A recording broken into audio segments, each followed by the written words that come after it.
कब्रिस्तान में सफेद लिबास वाली औरत उंगली का इशारा करके क्यों डरा रही थी। सबा कब्रिस्तान के करीब के रास्ते से गुजर रही थी कि अचानक उसे कुछ आवाज सुनाई दी। जब उसने आवाज की तरफ देखा तो कब्रिस्तान में एक सफेद लिबास वाली औरत उसे उंगली का इशारा करके गुस्से की हालत में अपनी तरफ बुला रही थी। सबा ने यह मंजर देखा तो घबरा गई, क्योंकि उस वक्त आसपास कोई मौजूद नहीं था और रास्ता भी वीरान था। सबा के पैर लड़खड़ाने लगे। वह तेजी से उस रास्ते की तरफ घबराते हुए आगे निकल गई।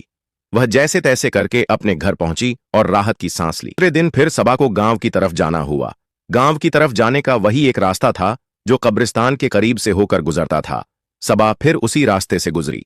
उसने सोचा था कि आज वह कब्रिस्तान की तरफ नजर नहीं करेगी, लेकिन जब वह कब्रिस्तान के करीब पहुंची तो फिर से उसे वह आवाज सुनाई दी।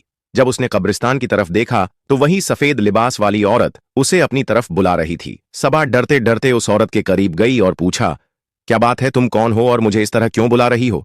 सफेद लिबास वाली औरत ने कहा, क्या तुम मुझे देख सकती हो और मुझे सुन सकती हो? सबा ने कहा, हाँ, मैं तुम्हें देख सकती हूँ और तुम्हें सुन भी सकती हूँ। उस औरत ने कहा, मैं एक मुर्दा औरत हूँ। कुछ महीनों पहले ही मेरा इंतकाल हुआ था। मैं कई लोगों को पुकारती थी, लेकिन कोई मुझे देख नहीं पाता था। एक तुम ही हो जो मुझे देख सकती हो और सुन सकती हो। सबा ने घबराते हुआ पूछा, लेकिन तुम मुझे अपनी तरफ बुला क्यों रही थी? आखिर तुम क्या कहना चाहती हो? उस औरत ने कहा, मैंने दुनिया में बहुत सारी नेकी कमाई थी, लेकिन मुझ में एक गुनाह पाया जाता था और वह गुनाह था गिबत। मैं गांव के एक बुजुर्ग की गिबत बहुत किया करती थी, जिस वजह से मेरी रूह को बहुत तकलीफ हो रही है और मैं उस बुजुर्ग से माफी मांगना चाहती हूं, लेकिन कोई मेरी आवाज को सुन नहीं रहा। सबा ने पूछा, क्या तुम मुझे उस बुजुर्ग के बारे में बता सकती हो कि वह कौन है और कहां रहते हैं? औरत ने कहा, हां, वो गांव में फला जगह रहते हैं।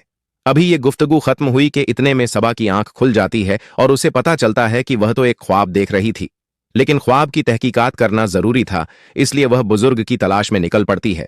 वह बुजुर्ग के घर जाती है और उन्हें ख्वाब के बारे में जिक्र करते हैं कि क्या कोई ऐसी औरत थी जिसके बारे में तुम्हें इल्म हो कि जो तुम्हारी बुराई करती हो और कुछ महीना पहले ही उसका इंतकाल हुआ है?